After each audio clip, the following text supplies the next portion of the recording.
That's really fascinating. What about some of the presidents that have come to the island? Was Gerald Ford the only president who actually was there while he was president? He was the only sitting president. Sitting president. But other presidents have been... Well, Kennedy was there in my time, and he was there when he was campaigning for the nomination. He had a famous meeting with Governor Williams. He did indeed. It was a Memorial Day weekend, and I recall it very well. And we got our carriage out to meet him, but we were not open. The hotel was not going to open until the 5th or 6th of June. Right. And the governor received Kennedy after he was all over town and waving and doing things. Mm-hmm. But he received him and committed Michigan delegation to him at the Democratic National Convention that summer, which was very important. Which was coming up in a month or so. Did Kennedy stay overnight anywhere else on the island? He just went back? Went back that day. Yeah. Okay, and other presidents? Well, we've had... Wasn't Truman there? Truman was there in the mid-50s after his presidency. After he was president, yeah. George Bush first. H.W. Bush was there a couple times, and as recently as 2 or 3 years ago. But he was there. Mm-hmm.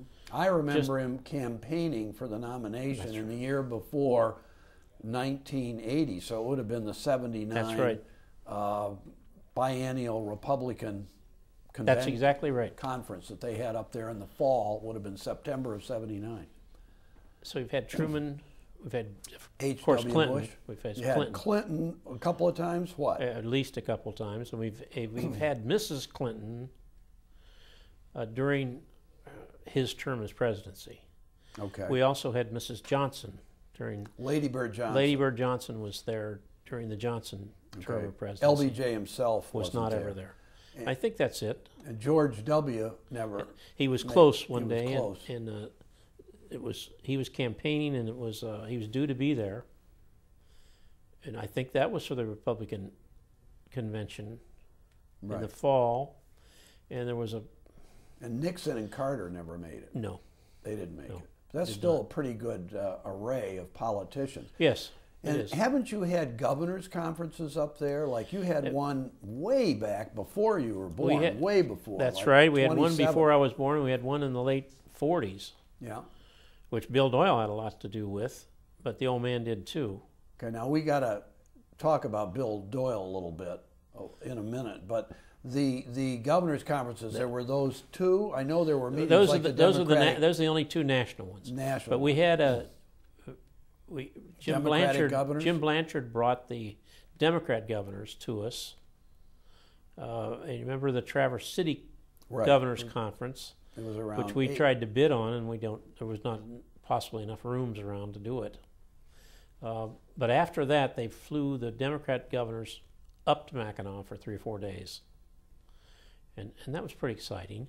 Yeah. We've had the Midwestern governors over my career 4 or 5 times.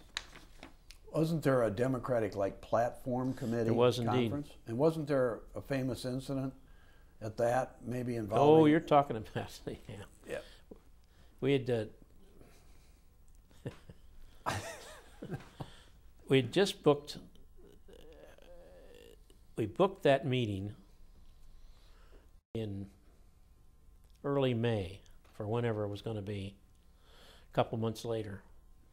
And the only room we had for him, which is now the Brighton Pavilion, then we used to call the club room, because the club was the gambling room. That was the gambling room, yeah. And so we decided we had to do something to doll it up a little bit. And we didn't have any time, and we were using it. So we painted it and got some drapes in there, and we bought some chandeliers. Carlton got the chandeliers. He called this guy in Texas, make these chandeliers. So they get up there and we hang them up. They've got these big, elaborate arms on them, glass. Mm-hmm. And, so we set those guys up at a hollow square table. There's one chandelier in the middle of the opening, one on each side of them. It looked pretty good.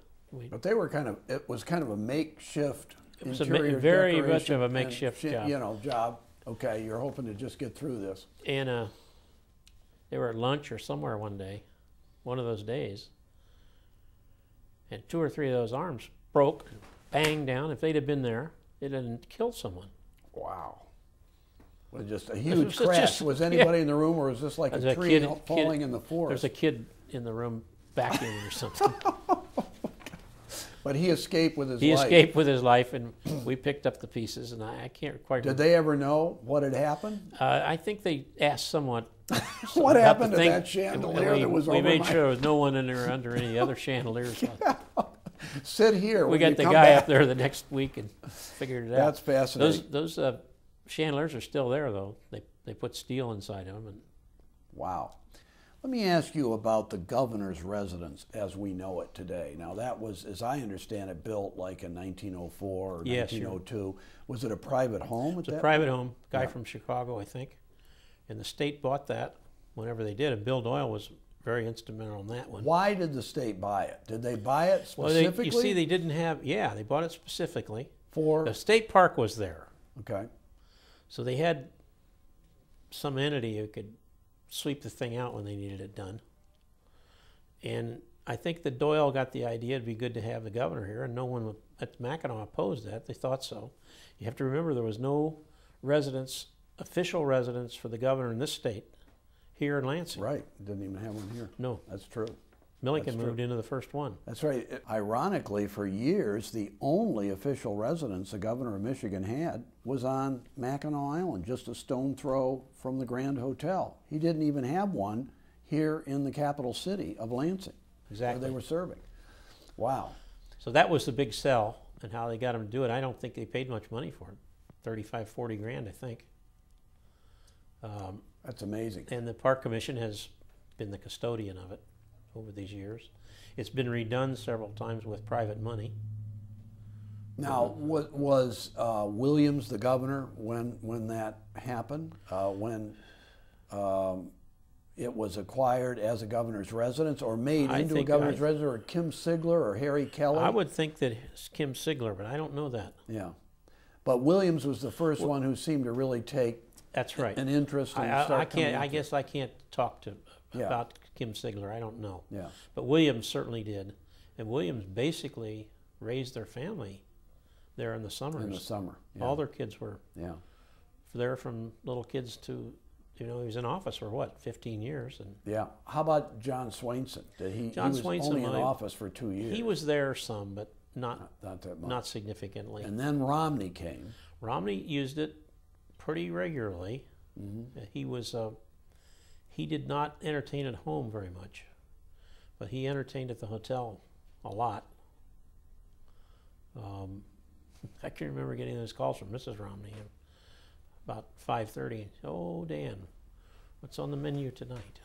Tell her, oh, well, we'd like 3 of these and 4 of those, and maybe could you get some lamb chops? And we'll be about 12, and we'll be over at 7:30. Yes, ma'am. That's a good story. What else do you remember about George Romney? Well, George Romney played a lot of golf, but he was kind of like he was, and he played by himself, or sometimes Carl Nordberg from the park, who ran the Park Commission, he would make him play with him. But Romney used one of those golf clubs that was one club, and you had a wing nut on it, and you changed it from a 9-iron to 1-iron. I remember seeing Mitt Romney, former governor of Massachusetts, son of George Romney, in the fall of 2005 at a biennial Republican conference on the island. And I asked him, I said, when was the last time you were here? He said 1968. And that was the last year his father, George Romney, had been governor. And Mitt Romney was still a teenager at the time. They used that property pretty regularly. Right. Now, after George Romney, Bill Milliken came in. What do you remember about Bill Milliken on the Millikens? The Millikens did not use it very much in the beginning,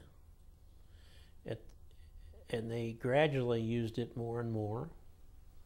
At the end of the Milliken years, they used it a lot, and he would sometimes come up on a Tuesday and Wednesday with one state trooper